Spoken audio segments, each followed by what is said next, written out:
सरकार के जो अफसर है वो ये कह रहे हैं कि कुछ भी नहीं है, उल्ट बड़े निर्णय के लिए तैयार रहें, मिलेगा कुछ।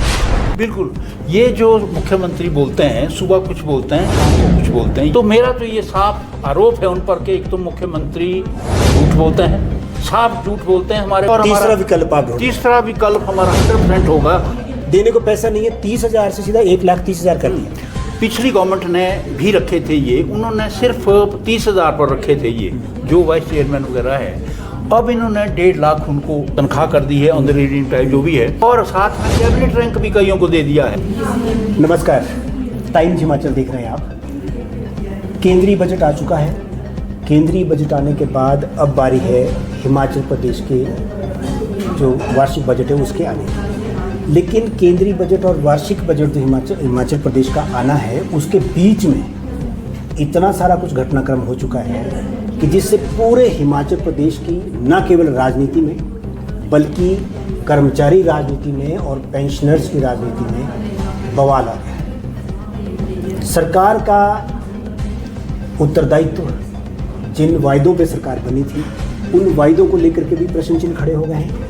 और सरकार के ही अफसर अब ये बोलना शुरू कर चुके हैं कि सरकार के पास कुछ है नहीं, इसलिए अब बाकी की देनदारियां हो नहीं पाएंगी। तो देनदारियां सबसे ज़्यादा किसकी है हिमाचल में? कर्मचारियों की, पेंशनरों की, एरियर, भत्ते, डीए, यही है।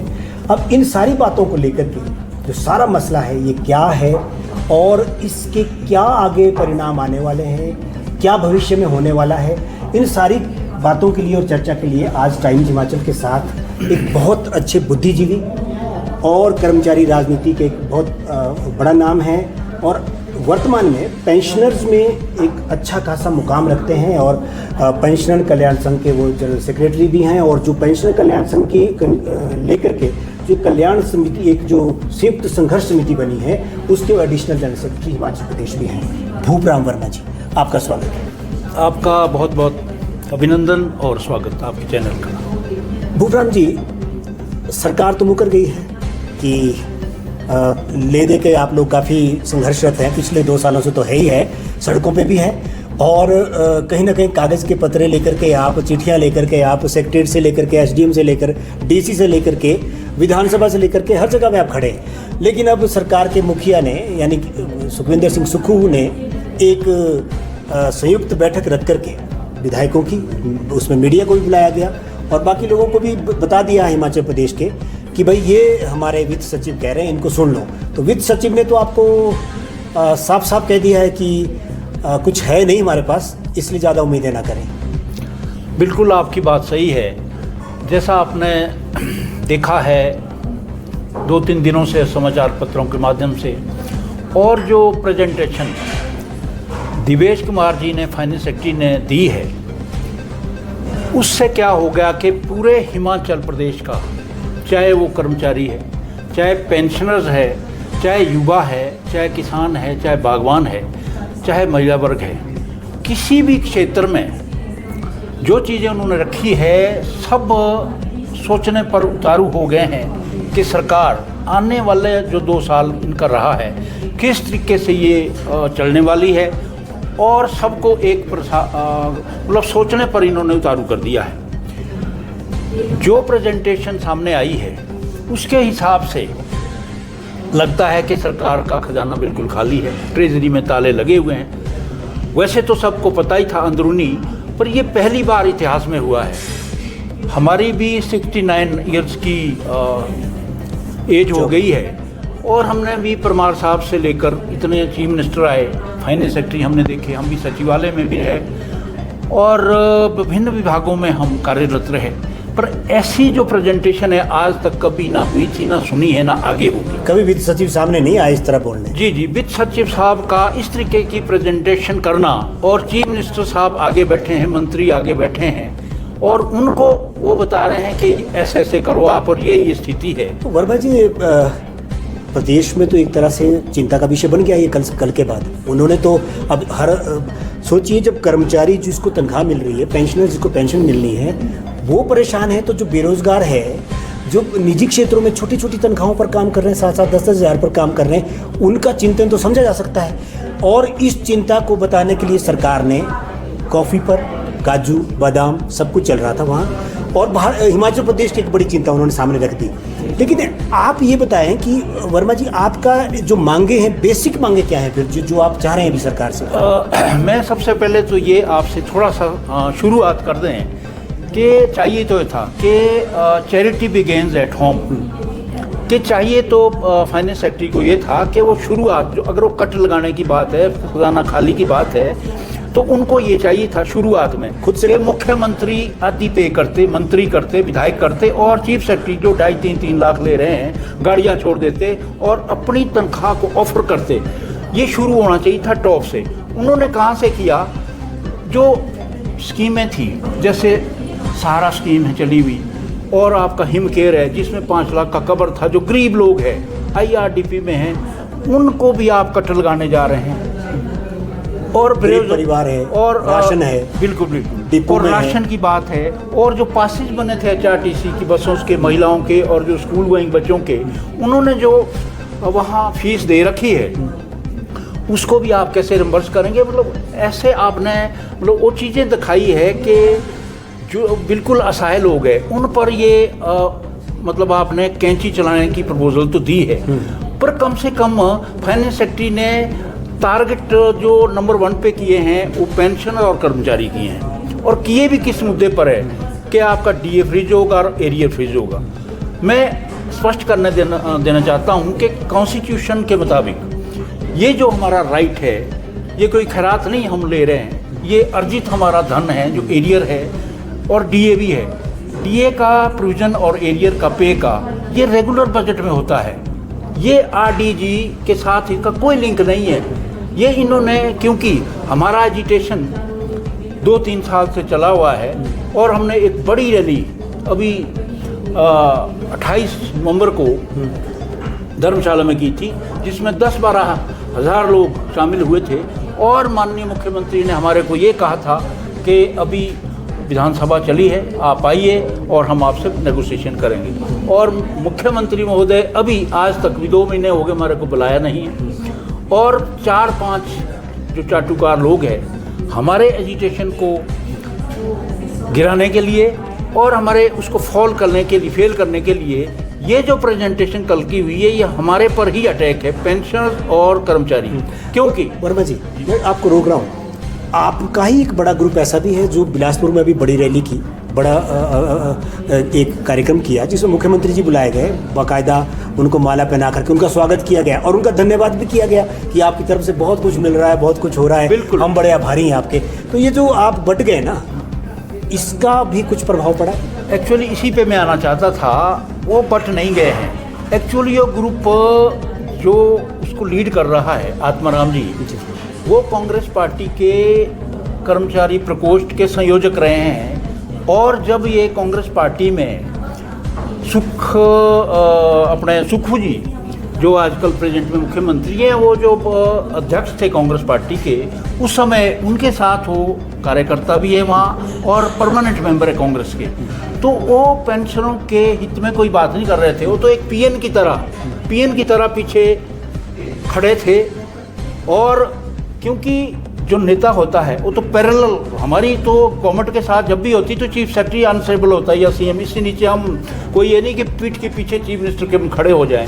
तो उन्होंने क्या किया है कि वहाँ घुमारू में जाके कांग्रेस पार्टी के कुछ लोग इकट्ठे किए, और चाटुकार जो है, जो चमचागिरी में विश्वास रखते हैं, आज कहाँ है वो? अगर वो असली पेंशन्स के हितैषी है तो आज क्यों नहीं खुल के बोल रहे हैं कि जो वायदा किया था कि 30 दिन के अंदर मेडिकल के जो करोड़ों रुपए के लंबित पड़े हुए बिल है, जिसमें 500 लोग तो हमारे डेथ भी हो चुकी है, और 10 साल हो गए हैं हमारे 16 से 6th पे कमीशन का जो रिकमेंडेशन के हिसाब से हमारे ग्रेजुटी है, लीव इंकेजमेंट है, हमारे एरियर लाखों रुपए के, और हाई कोर्ट से जजमेंटें हो चुकी है, कंटेम्प्ट हमने लगा रखे हैं। उस देनदारियों को डेफर करने के लिए मुख्यमंत्री ने वहाँ घोषणा कर दी कि 1 महीने में मैं मेडिकल के बिल दे दूंगा, पर आज अभी तक भी कुछ नहीं हुआ है। तो मेरा तो ये साफ आरोप है उन पर कि एक तो मुख्यमंत्री झूठ बोलते हैं, साफ झूठ बोलते हैं। हमारे को उन्होंने विधानसभा में कहा कि आपके साथ 10 दिन में हम आपको बुलाएंगे, और हमारे को नहीं बुलाया, और उनको खड़ा कर दिया आत्माराम जी को और एक दरबारी के रूप वहाँ खड़े हो रहे। आज कोई उनकी स्टेटमेंट नहीं। आप कह रहे हैं कि सरकार की तरफ से ही ये गुटबाजी का जो है वो तीर फेंका गया है, बिल्कुल, और ये बांटने का प्रयास किया जा रहा है। बांटने का। दूसरा, वर्मा जी, सुक्खू जी ये कह रहे हैं कि लगभग 3,500 करोड़ के आसपास तो सरप्लस हमने कमाया है, ना उस पैसे का पता लगा है। विकास कार्यों की आपके सामने ही सारी पोल खोल के रख दी है देवेश कुमार जी ने। अब ये एक बड़ा इशू ये है कि आज दिल्ली के लिए जो रवाना हुए हैं मुख्यमंत्री, तो ये बोल के गए हैं कि डीए भी मिलेगा, एरिया भी मिल जाएगा, हम सारी देनदारियां भी पूरी करेंगे। और उधर सरकार के जो अफसर हैं वो ये कह रहे हैं कि कुछ भी नहीं है, उल्ट बड़े निर्णय के लिए तैयार रहें, मिलेगा कुछ नहीं। बिल्कुल, ये जो मुख्यमंत्री बोलते हैं, सुबह कुछ बोलते हैं, शाम को कुछ बोलते हैं, ये बिल्कुल झूठ है। एक्चुअली जो बोलते तो ये भी थे कि ठेकेदारों को पेमेंट मिल जाएगी पीडब्ल्यूडी के।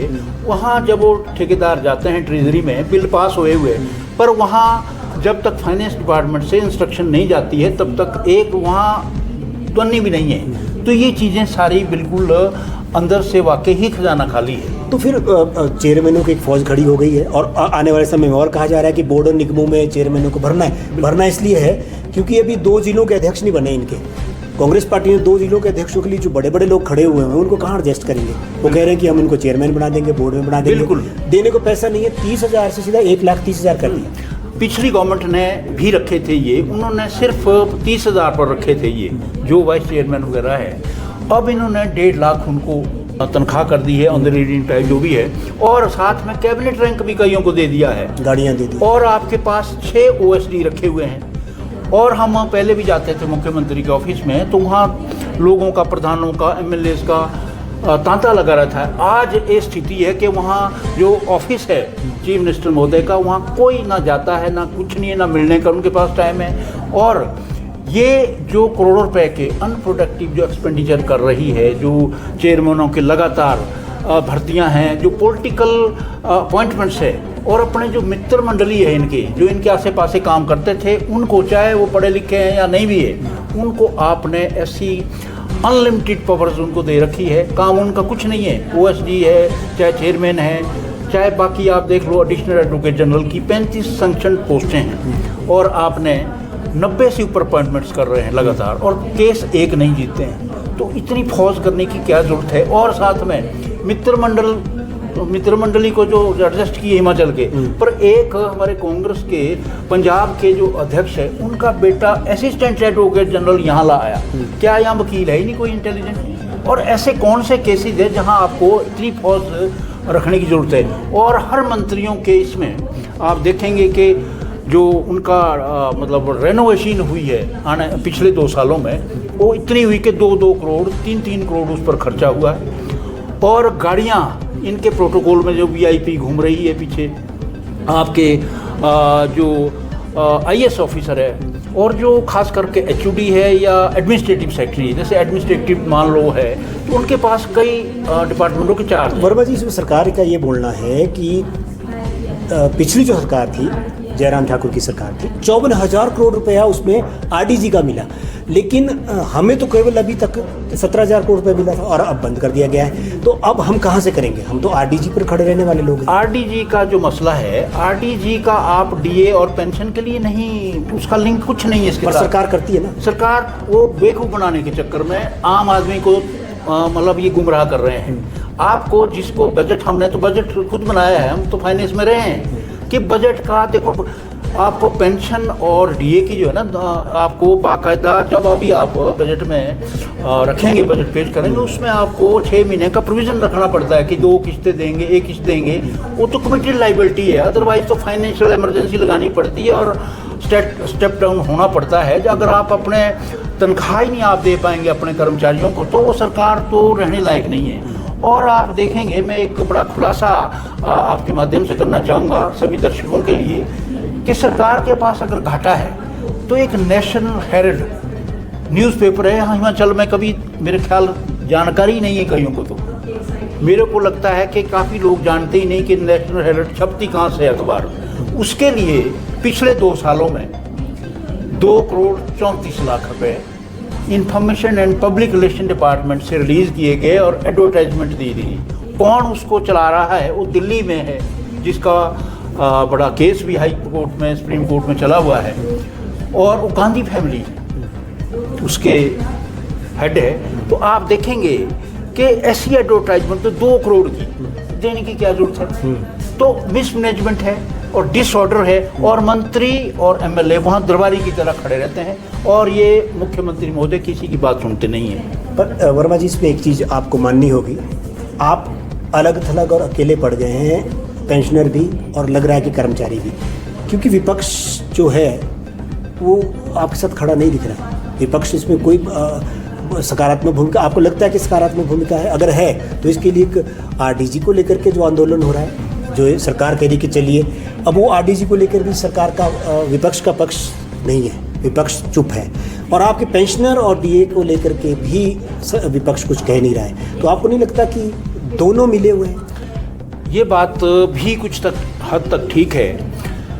अपोजिशन को भी इस मसले पर, कम से कम जो हमारा मसला है कर्मचारियों का और पेंशनर्स का, जो हमारे पिछले 6th पे कमीशन के जो ड्यूज़ थे वो पहले ही जयराम गवर्नमेंट के समय में इम्प्लीमेंट तो उन्होंने कर दिया था। 10 डिमांडें हमारी मानी थी, उन्होंने जॉइंट कंसल्टेटिव की मीटिंग, जेसीसी की मीटिंग भी उन्होंने पहले, उसके लिए हम धन्यवाद भी करते हैं पिछली गवर्नमेंट को, पर 4 मीटिंग इन्होंने भी बुलाई थी। इन्होंने बिल्कुल नहीं बुलाई। अभी 3 साल का समय हुआ है, जॉइंट कंसल्टेटिव कमेटी की मीटिंग ना तो बार-बार कहते हैं एनजीओ की बुलाई है, ना पेंशनरों की बुलाई है। और सेक्रेटरी भाइयों ने, कर्मचारियों ने जो मुद्दे उठाए थे और सरकार के अंदर जो चीज़ें गड़बड़ हो रही थी उसको नंगा किया था, और उनके ऊपर जो वहाँ के प्रेसिडेंट थे पहले, उनके ऊपर प्रिविलेज मोशन ले आए उनको दबाने के लिए। और आज कर्मचारी भाई सेक्रेटरीट के हैं, चाहे हमारे एनजीओज़ के लीडर्स हैं, वो भी डरे हुए महसूस कर रहे हैं, और इवन की कोई स्टेटमेंट देने को नहीं है कि भाई डीए की किस्त दे दो या हमारे एरियर दे दो, सब चुप पड़े हुए हैं। और आंकड़ों में बताएं आप, कितना एरियर है आपका बकाया? एरियर हमारा 8-10 करोड़ के करीब हमारा बनता है, जो पेंडिंग है सरकार के पास। तो वो हमारी देनदारियाँ 2-3 साल से हम लगातार एजिटेशन के माध्यम से 3-4 बार मिल भी चुके हैं, और ये हमेशा रहता है रोना चीफ मिनिस्टर का कि हम आपको बुलाएंगे, ये चीज़ करेंगे, पर 3 साल हो गए हैं, झूठ पर झूठ मुख्यमंत्री बोले हैं, ये सबको विदित हो गया है। 8-10 हज़ार करोड़, 8-10 हज़ार करोड़ का तो हमारी लायबिलिटी है, और हमने कोर्ट केसेस भी किए हैं, और कोर्ट केसेस में सरकार ने रिविजन पिटीशन उसके अगेंस्ट हमारे और पीएलआई वगैरह करके हमारे को मतलब किसी तरीके से ना देना पड़े, तो उसके लिए नामी वकीलों को हायर कर रहे हैं। चलते चलते 1-2 सवाल और हैं। आपको क्या लग रहा है कि क्या एक वित्त सचिव को आगे करके प्रेजेंटेशन के माध्यम से हिमाचल की वित्तीय स्थिति को बताने के पीछे कुछ चाल है गवर्नमेंट की? ये बिल्कुल 100% है। ये चाल तो साफ नज़र है कि ये चीज़ें जो है ना, जो मुख्यमंत्री ये बोल रहे थे कि 2027 में सेल्फ रिलायंट, ये आत्मनिर्भर हिमाचल प्रदेश होगा, और 30-31 तक हिमाचल प्रदेश भारत का नंबर 1 का राज्य होगा। तो ये कैलकुलेशन उन्होंने किस आधार पर की थी, ये भी प्रश्न चिन्ह मुख्यमंत्री पर लगता है कि ऐसे, और ये विधानसभा में बोलते हैं, हमेशा बोलते हैं, पर आज ये उन्होंने ये चीज़ें, तो अगर खजाना खाली था तो ये डिस्क्लोज खुद भी कर सकते थे, और उनको फाइनेंस सेक्रेटरी को तो ये मोहरा बना रहे हैं। और आने वाले समय में हम तो ये कि अगर ऑपोजिशन पार्टी भी हमारे देनदारियों को देने के लिए अपना मत स्पष्ट नहीं करती है, खुले मन से नहीं बोलती है विधानसभा में या ओपन मन से, तो हमारा तीसरा भी विकल्प जो है हम तैयार करेंगे। और हर कॉन्स्टिट्यूंसी में हम 18 हमारे साथ बड़े संगठन पेंशन्स के हैं, और हमारा 4-5 लाख जो है हमारे वोटर हैं, हमारे सड़कों पर उतरेंगे, हमारी फैमिलीज भी उतरेगी। और तीसरा विकल्प हमारा 100% होगा अगर ऑपोजिशन पार्टी खुले मन से हमारी ये मांग को सपोर्ट नहीं करती है, क्योंकि बदला तो होगा, पर it should not be taken BJP by granted कि हम उनको ही वोट देंगे। वो तभी देंगे अगर वो खुले। आखिरी सवाल, जी, सरकार अगर नहीं कर पाती है, ये तीसरा साल पूरा हो चुका, चौथा साल हो रहा है पूरा, सरकार बजट के बाद आपको लगता है कि कुछ मिला नहीं है, क्या स्ट्रेटजी है, क्या रणनीति है? हमारी स्ट्रेटजी इस पे अभी तो हम जैसे ही विधानसभा का सेशन अभी तो 3 दिन का है, 16, 17, 18 को, तो पहले तो गवर्नर का एड्रेस होगा 16 को, इसलिए हम नहीं करेंगे उस दिन कुछ नहीं। 17 और 18 को हम विधानसभा के बाहर कहीं ना कहीं धरना करेंगे और अभी हमारा साइलेंट धरना प्रदर्शन होगा। और जैसे ही जिस दिन अभी डेट्स 12 तारीख को जो कैबिनेट मीटिंग है उसमें डेटें फिक्स हो जाएगी कि आप में मुख्यमंत्री महोदय बजट किस दिन पेश करेंगे, उसके एक दिन पहले हम एक ऐसा धरना प्रदर्शन और रैली करेंगे जैसा जो धर्मशाला में आपने देखा था उससे भी दुगना होगा। और ये पूरा हिमाचल प्रदेश के जो पेंशन्स है और उनकी फैमिलीज सब विधानसभा का घेराव करेंगे। उसके बाद लगातार हमारा क्रमिक हड़ताल जारी रहेगी जब तक हमारी 16 मांग सूत्री पत्र जो हमारे जो डिमांड चार्टर हमारा सरकार के पास पड़ा है, जब तक वो एक्सेप्ट नहीं होगा तब संघर्ष जारी रहेगा। टाइम्स हिमाचल में आज हिमाचल प्रदेश की आर्थिक वित्तीय स्थिति जैसी मर्जी हो, सरकार इस पर कुछ भी कहे, लेकिन पेंशनर जो हमारे हिमाचल प्रदेश के पेंशनर हैं उनके नेता आपके सामने भूपराम वर्मा जी, इन्होंने साफ कह दिया है कि ये सब सरकार की चाल है और ये देना नहीं चाहते हैं। और अगर ऐसा नहीं होता है तो विपक्ष इनके साथ खड़ा नहीं होता है, विपक्ष एक कमिटमेंट के साथ खड़ा नहीं होता है, तो ये भी विपक्ष भूल जाए कि वोट उनको मिलेगा। आने वाला समय इनका होगा। ये हर कॉन्स्टिट्यूंसी के अंदर आंदोलन करने की बात कह रहे हैं, एजिटेशन करने की बात कह रहे हैं, और अगर संभव हुआ तो फिर तीसरे विकल्प की तरफ जाने का भी पेंशनर कल्याण संघ बात कर रहा है। आज हमारे साथ बातचीत के लिए भूपराम वर्मा जी आप यहाँ आए, आपका बहुत बहुत धन्यवाद। बहुत बहुत नमस्कार, धन्यवाद।